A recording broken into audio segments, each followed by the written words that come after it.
Hermanas, bienvenidas a La Verdad, el noticiero donde las minorías se convierten en mayoría. Yo traía este libro, pero la verdad ni lo estaba leyendo. Estoy muy letrada y es que estamos transmitiendo completamente desde la Feria Internacional del Libro de Guadalajara, obviamente gracias al Fondo de Cultura Económica que nos prestaron sus instalaciones para realizar La Verdad de hoy. Y esta es la información, el colmo. Multaron a un joven por estacionarse en un espacio para personas con discapacidad. Tiene una discapacidad. También el próximo 1 de diciembre es el Día Mundial de la Lucha contra el VIH-Sida. Hablaremos obviamente del tema. Y el INE por fin estableció las cuotas electorales para los grupos vulnerados. Son muy poquitas, pero aquí se las vamos a decir. En el reflector obviamente tenemos a un grupo de rock que se volvió inclusivo porque también dan conciertos o tienen herramientas para que las personas sordas puedan estar en sus conciertos. En el diván de Amanda vamos a tener a dos jóvenes lectores que recomiendan libros, sobre todo LGBTs, Ale Solares y San Reyes. En Mi Verdad hablaremos de Vicente Fox. Ay sí, ese señor al que le dices ya quítale las redes sociales. Vamos a hablar de su comentario misógino. Yo soy Amanda y esta es La Verdad.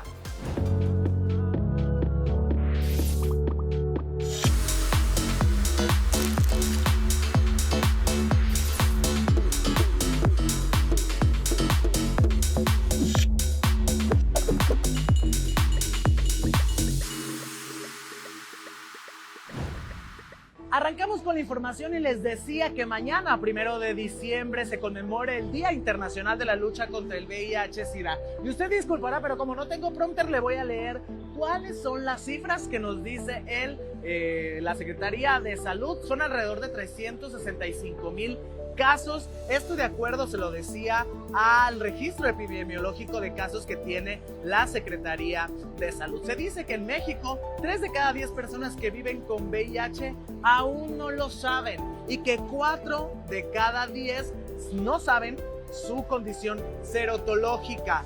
5 de cada 10 que reciben tratamiento aún no logran la supresión viral. Esto de acuerdo con AHF México. En estas 4 décadas que le decía, desde que se descubrió o se dio el diagnóstico del primer caso en México, hay 235,000 casos notificados de VIH y estos se encuentran vivos. Cada año hay alrededor de 17,858 nuevos diagnósticos según las cifras dejadas del 2022, y al tercer trimestre del 2023 había alrededor de 13,484 casos nuevos diagnosticados, por lo que se estima que la cifra va a rondar en lo que pasó precisamente en el 2022. El 85,68% de los casos de VIH que ocurren en este país son hombres, esto según lo diagnosticado en el 2023, y además hubo 4,574 defunciones por VIH en 2021, por lo cual la mortalidad es de 3,60 por cada 100,000 habitantes. Y aquí el llamado es el mismo. Sigámonos cuidando, sigámonos protegiendo y sobre todo sigamos haciéndonos las pruebas recurrentemente para, en dado caso de estar contagiado o de tener el VIH, se pueda detectar de manera oportuna y así iniciar.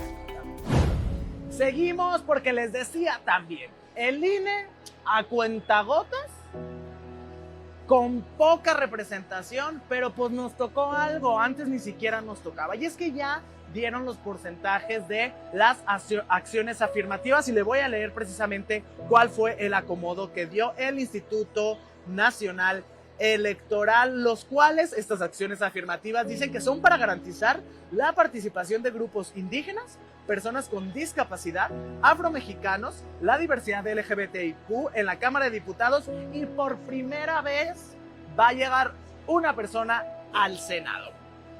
Los lineamientos establecen que los partidos deben postular 50 candidaturas para la Cámara de Diputados, destinando 30 personas indígenas y 20 que se van a repartir entre los otros grupos vulnerados: afromexicanos, migrantes con discapacidad, personas con discapacidad y LGBTs y Q+. Para el Senado se ordenaron 9 postulaciones, de las cuales 3 van a ser por representación proporcional y 6 de mayoría relativa, asignando esto. En el Senado, las candidaturas de representación proporcional van a ser para migrantes, población indígena y una persona con discapacidad. Y por parte de las de mayoría relativa serán 4, 1 para población indígena, 1 para persona de la diversidad sexual y 1 para una persona afrodescendiente. Y en Quintana Roo pasa de todo, pero el colmo. Cuando usted sabe que a una persona la multan por tener o por ocupar un espacio para personas con discapacidad, pues lo celebra. Pero en Quintana Roo, a la persona que multaron era una persona con discapacidad. Esas personas para las cuales fueron asignados precisamente estos espacios.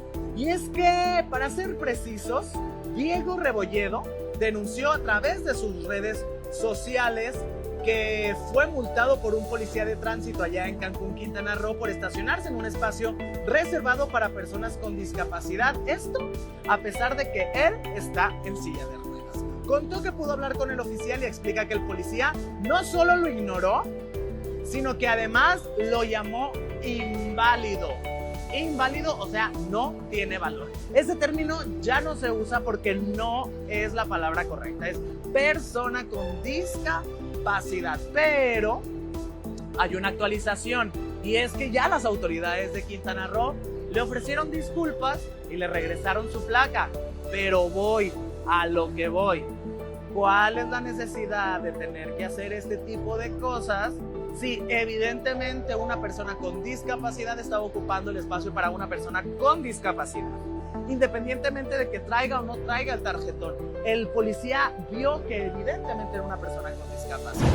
Pero vamos a cambiar de tema y vamos a irnos con información más suave, con información bonita, de esa que también nos gusta dar. Y es que como princesas y príncipes celebraron sus 15 años por lo alto, 9 hermosas jóvenes y 2 caballeros con síndrome de Down que son atendidas en el Instituto Nacional de Pediatría. El doctor Francisco Figueroa señaló que a través de las redes sociales, voluntarios pusieron un granito de arena para cumplir el sueño de hacerles una fiesta de 15 años como se lo merecen, como un cuento de hadas. Las quinceañeras y los quinceañeros fueron vestidas y maquilladas en el Instituto Nacional de Pediatría para después trasladarse en una limusina a su fiesta en la Universidad de la Colonia del Valle. Enhorabuena a estas personas que les regalaron felicidad a 9 personas, a 9 jóvenes, mujeres y hombres con síndrome. Y yo sé que a usted le gusta que si mi juego de cámaras y que si volteo y que si la iluminación y eso, pero como estamos desde la FIL, pues no me va a poder traer todo el foro. Pero eso no va a evitar que el reflector de hoy se encienda. Y se enciende precisamente porque la música tiene que ser para todos. Y un grupo de rock lo sabe. Es por eso que ha llevado su ritmo a personas con discapacidad auditiva. Veamos.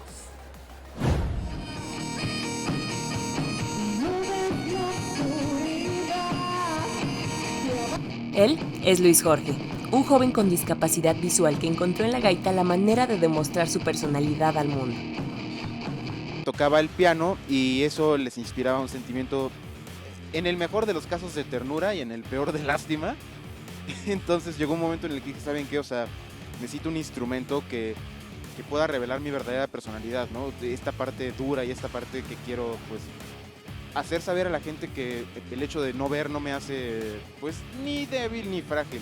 Para Luis Jorge no existen límites. Actualmente forma parte de la banda de rock inclusiva Sociedad Capitol, donde interpreta el tema Babel. En el momento en que me dicen, oye, pues, tocar en una rola de metal muy poderosa, de rock muy poderosa, dije, va, venga. Y pues nada, tenemos, ¿qué? 3 semanas de estar ensayando. Dije, vamos al ruedo, como venga, y va a salir chido. Y aquí estamos.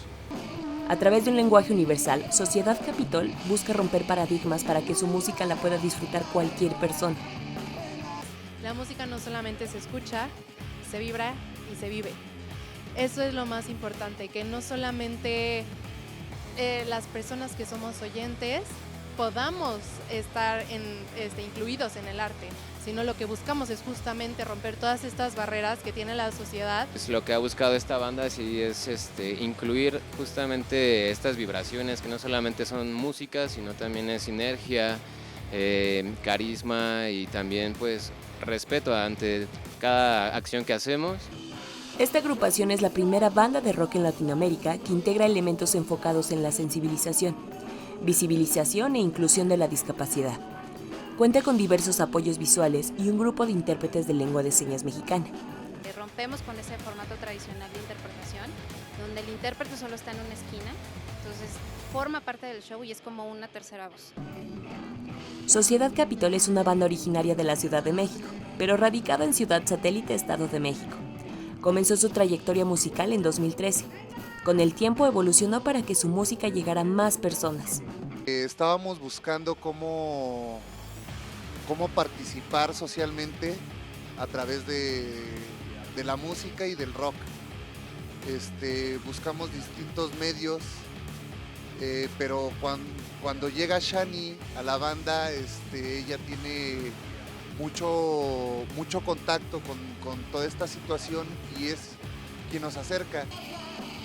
Actualmente, Sociedad Capitol se encuentra promocionando su nuevo sencillo Molécula, tema que se podrá escuchar en vivo el próximo 8 de diciembre en Ciudad Universitaria y el 23 de diciembre en Cuautepec. Con información de Paola Peralta e imágenes de Miguel Escobar, La Verdad.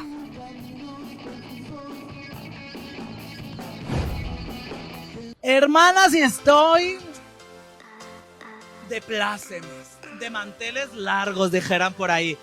Me siento grande, la verdad, me siento ya muy grande, muy vieja, muy acabada, y eso que soy joven, pero estoy con la juventud. Divino Tesoro, estoy con Ale Soberanes y estoy con Sans Reyes, que nos van a hablar de su juventud, 1, y 2, de la literatura LGBT. Entonces, chavos, bienvenidos a La Verdad, bienvenidos con su tía abuela, soy su madrina y tía abuela.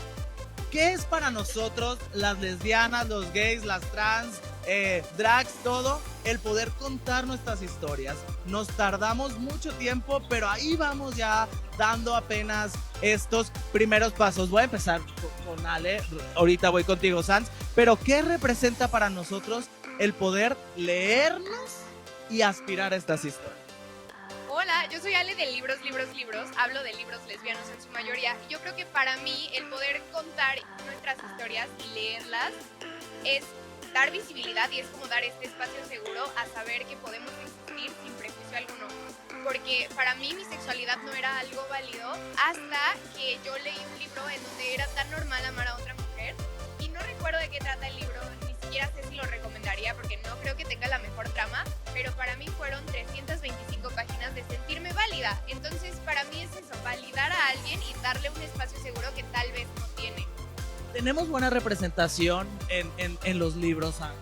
Pues genuinamente creo que ya son tiempos en los que la representación ha mejorado. Hay muchísimos autores queer, principalmente latinoamericanos, pero digamos que seguimos cayendo en los estereotipos escritos por personas cisgénero y heterosexuales que no investigan sobre este tipo de temáticas, que no entienden de qué se trata de representar a este montón de personas queer en los libros. Pero ya que las cosas están cambiando, creo que ya el mundo editorial, literatura y los mismos lectores están escribiendo este tipo de historias. Y hay un montón de casos como es el fenómeno de Heartstopper, que todo el mundo lo conoce y ya todo el mundo entiende este tipo de dinámicas y este tipo de, digamos, representación en los libros. Entonces yo creo que los tiempos han cambiado, pero tenemos muchísimo trabajo que hacer. Justo hablando de estos libros que después brincan a series, películas, los libros retratan la sociedad. ¿Podemos aspirar a tener muchísima mayor representación visual a través de los libros? Claro, yo creo que a los libros todavía les falta mucha representación, eso estábamos hablando antes de empezar, que tenemos muchos libros lesbianos, gays, bi, pero nos falta mucha representación trans, drag, intersexual, non-binary. Entonces podemos aspirar a más en escrito y obviamente a más adaptaciones que se basen de estos libros. Entonces yo creo que sí todavía podemos aspirar a tener muchísima más representación. Ustedes son el ejemplo de que a los jóvenes sí les gusta leer. Siempre se dice, a los jóvenes no les gusta leer. No les gusta, les da hueva. Pero ustedes que devoran libros y además los recomiendan, sí hay ¿cómo decirlo? Por parte de los cómics, si hay un interés de seguir comiendo estas historias. Yo creería que sí, cada vez con más representación de sus sexualidades y sus identidades, las personas siempre van a esos libros. Y creo que algo muy importante que está pasando ahorita mismo es que incluso las personas fuera de la misma comunidad quieren aprender, quieren empatizar con ese tipo de historias, quieren visibilizar y quieren ver de cómo viven las personas queer, sin importar si son gays, lesbianas, no binarias, lo que sea. Pero el conocer ese tipo de historias nos hace como sentirnos más juntos, nos hace sentir como un poco más cerca el uno de los otros, sin importar como nuestras diferencias, entre comillas. Pero por supuesto que hay interés y yo creo que tanto Ale y yo, este es nuestro trabajo en redes sociales, de que las personas puedan leer libros mucho más diversos y no solamente libros que tengan representación LGBT, sino que haya representación racial, de idiomas, de cultura, de cualquier tipo, y creo que es como la principal tarea, pero creo que la BIL nos estamos dando cuenta. Falta un montón de trabajo, claro que sí, pero eventos como este y el evento que tenemos Ali y yo mañana viernes de diciembre a las 11 a.m. es un claro ejemplo de lo que está pasando. ¿Qué les dicen sus seguidores cuando dan estas recomendaciones? ¿Cuál es la retroalimentación que les dicen? Confían mucho en nosotros, sorprendentemente siempre nos dicen, me encantó el libro, o a menos a mí siempre me han llegado muy buenos comentarios, pero siento más que el que les guste o no les guste, nos dicen mucho, gracias por ser tú esa persona que nos está dando este espacio, o sea, como que muchas veces nuestros seguidores lamentablemente en sus casas no tienen muy buena aceptación, no aceptan mucho su sexualidad, entonces nos escriben como gracias a ti me siento mucho más cómoda, gracias a ti estoy leyendo mucho más, me siento válide, entonces yo creo que esa es una de las razones por las que lo hacemos, pero sí nos dicen mucho de que gracias por ustedes ser quienes nos dan este espacio y esta voz. ¿Es mejor la ficción o lo especializado? Uy, es una pregunta muy difícil. Pues fíjate que yo leo más ficción, creo que Ale también lee más ficción, pero algo que yo quiero, digamos, exponer es que la no ficción es tan cruda. Digamos, el libro de Las Malas de Camila Sosa Villada, que es una mujer trans escritora de Argentina, es un libro de no ficción que retrata muy bien las historias trans de mujeres que lastimosamente pues tuvieron que ser prostitutas de su cuerpo. Y ese tipo de cosas que suelen ser demasiado fuertes, como la violencia la viven y cómo normalizan ese tipo de violencia. Creo que también como hombre gay, cisgénero, también me ayuda a empatizar con las historias trans. Entonces, por mi parte diría que siempre voy a leer la ficción, pero la no ficción es la cruda humanidad y cómo nos volvemos tan vulnerables siendo humanos. Entonces yo creería que la ficción es mejor, pero como para consumir, pero si quieres aprender sobre temática queer, siempre hacen mejor la no ficción. Dale a la gente que nos ve recomendaciones de los 3 libros que no se pueden perder para entender el movimiento de la diversidad sexual. Sea ficción o no ficción, ¿cuáles son los que tú debes decir? Este es el ABC para entender la diversidad en general. Mi ABC es primero Resistencia Queer por Abrazo Grupal. Son 2 autores que tienen un podcast LGBT y su libro es básicamente una guía para entender el mundo queer. De hecho, se van a presentar mañana a las 8 de la noche. Entonces, primer libro ese. Segundo libro, Loveless, por Alice Oseman. Creo que nos hace comprender mucho sobre el amor romántico, pero también la sexualidad y el romanticismo. Y creo que es algo de lo que no se habla. Entonces, para mí, sin duda alguna, es un libro que sí o sí la gente tiene que leer.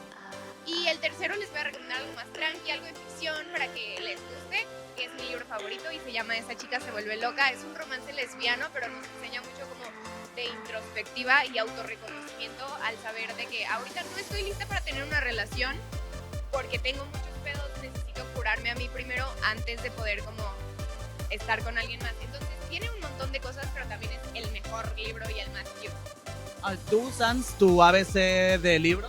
Ok, digamos que para las hermanas que les gusta más la no ficción, leer sobre teoría queer, diría que sería Deshacer el género de Judith Butler. Es un ensayo que habla sobre la teoría la teoría queer, que habla sobre, digamos, todas las dinámicas de género, identidades. En cuanto a ficción, diría Felix Ever After, que ya pronto lo va a traducir Cacao Books, que es un libro que habla sobre un personaje trans que es negro en Estados Unidos. Es un libro que te enseña un montón. Y digo que algo un poco más tranqui para que la gente vea, también pueda ver su adaptación, que es Rojo, Blanco y Sangre Azul, que es uno de mis libros favoritos. La adaptación es buenísima. Siento que es un romance bastante light, bastante bonito y también adulto para como llenar esos vacíos. Cuando te quieres sentir bien, ¿sabes? Y quieras leer un romance bonito, ahí tienes. Mi Ale, ¿qué sigue para ti? Van a estar en la FIL, van a tener un foro, pero fuera de la FIL, ¿qué sigue? ¿Más recomendaciones, más gente? ¿Qué viene para?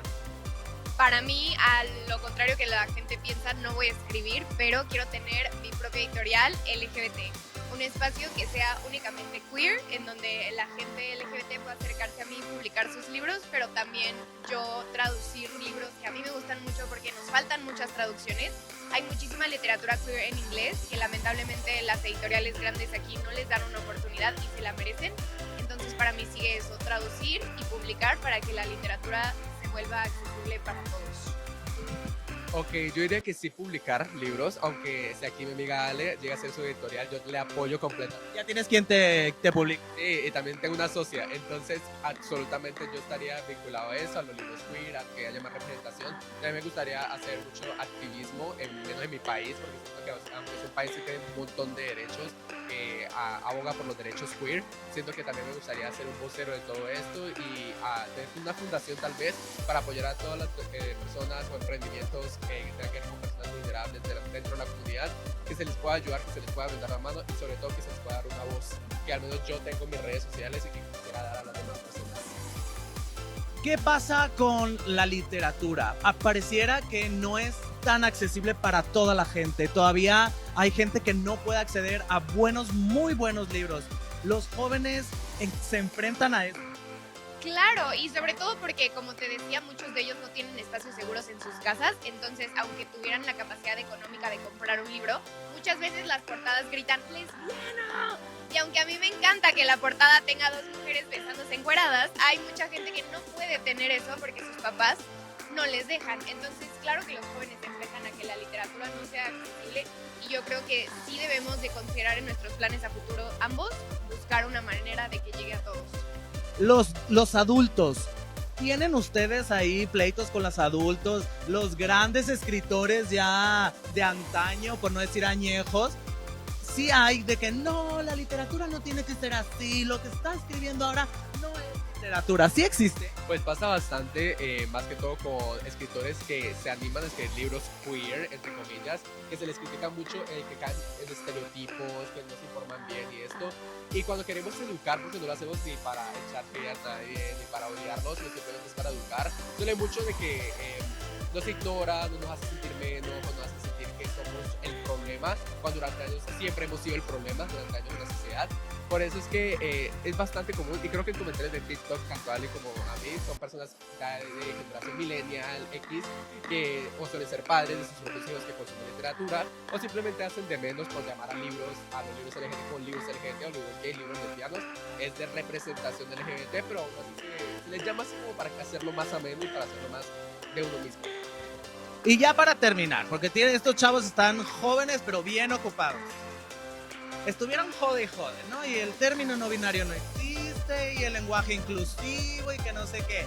Y tras que la RAE calla bocas y que me incluye el término no binario. Ustedes como lectores, no binarie, ustedes como lectores, como Chávez, ¿qué representa? Porque más allá de si aparece o no aparece en el diccionario, representa muchísimo más de lo que la gente cree. ¿Qué representa que ya estemos ahí? Esperanza. Yo creo que hace 3 años que empecé a hablar de puras cosas LGBT, todo el mundo me decía nunca vas a llegar a ningún lado. Y primero, véanme ahorita, y segundo, vean el mundo ahorita. O sea, sí es muy difícil que se nos logre meter, pero se nos está metiendo, o sea, estamos aquí. Entonces, es esperanza de que en el futuro vamos a seguir aquí y venimos muy fuertes. ¿Para ti qué representa? Para mí me representa todo, básicamente, porque no solamente se trata de mí. Claro, hay un montón de representación homosexual, lésbica, pero también falta un montón de representación. Y hay un montón de libros, como por ejemplo Te deseo todo lo mejor, que es un libro que está escrito con lenguaje inclusivo, que es un libro que no le tiene miedo, se tradujo en español en lenguaje inclusivo. Y es bastante importante porque nos reúne a un montón de personas que, digamos, no podemos entender del todo su lucha porque no la vivimos, pero hay que respetarla, hay que vivirla, hay que darle voz. Y somos nosotros las personas que podemos darle voz a este tipo de libros y a luchar porque las editoriales y el mundo editorial resguarde todo ese tipo de cultura y la forma en que se escribe. Lo vamos a hacer y por supuesto que va a ser duro, pero creo que nos hemos enfrentado a cosas peores. Mi querida Ale, muchísimas gracias, Sans, gracias. Tus redes sociales para que te siga la gente y tenga buena Libros, libros, libros, en todo lado, 3 veces libros, todo seguido. Sans. En mi caso, @sans.reyes en absolutamente todas las redes sociales. Muchísimas gracias, chavos, y seguimos con más. Vicente Fox vuelve a hacer la nota, pero no crean que recordaron alguno de los hechos que destacaron durante su administración, no. El señor fue la nota porque fue sinónimo de misoginia. Y es que también habló de conservadurismo y machismo al decirle a la influencer en campaña, ¿sí es influencer en campaña? Bueno, a Mariana Rodríguez, dama de compañía. Pero en este comentario lo que hace es cosificarla. ¿Por qué? Porque anula las capacidades que tiene Rodríguez, limitándola a ser un accesorio. O sea, todo lo que dijo Vicente Fox no es nuevo, pero está todo mal. Hoy, señor expresidente, está bien que esté enojado porque siempre se rumoró que durante su sexenio usted tenía la última palabra en la toma de decisiones y era sí, mi amor. A lo que decía mi querida Martita, pero no proyecte sus frustraciones en otras personas. Le guste o no, la dama de compañía, como usted le dijo a Mariana Rodríguez, es quien realmente está llevando la batuta en estas precampañas. Es quien verdaderamente está fijando las bases de la comunicación política del proceso electoral del 2024. Es más, podría atreverme a decirle que pareciera que ella es la candidata y no Samuel. Pero a ver, dejemos de lado la política. Usted se refirió a una mujer como dama de compañía, lo cual no es nada malo. Pero si usted se refiere de manera peyorativa buscando juzgarla y minimizarla. Pero en todas las personas que habitamos este precioso país, pues usted no es tomado en cuenta porque fuera un buen presidente. Pero su paso en la política no es precisamente la época de oro de este país. Dice un dicho, para tener la lengua larga hay que tener la cola corta. Y usted tiene una cola kilométrica. Y sí, usted tiene todo el derecho a publicar y decir lo que quiera en sus redes sociales, aunque luego las termine eliminando, apegado a la libertad de expresión que lo respalda. Pero aprenda de discursos de odio o de violencia verbal. Hágalo por su reputación. Pero pues la reputación ya ni siquiera lo acompaña. Y ustedes saben que esa es la verdad. Muchísimas gracias por habernos acompañado aquí en La Verdrag desde la Feria Internacional del Libro. Obviamente agradecerle al Fondo de Cultura Económica por habernos prestado sus instalaciones para llevarle la mejor información. Muchísimas gracias por sus comentarios. Los buenos nos dan un apapacho al corazón y nos ayudan a mejorar. Y los malos únicamente nos demuestran el por qué tenemos que seguir haciendo este programa. Yo soy Amanda y usted ya sabe, La Verdrag.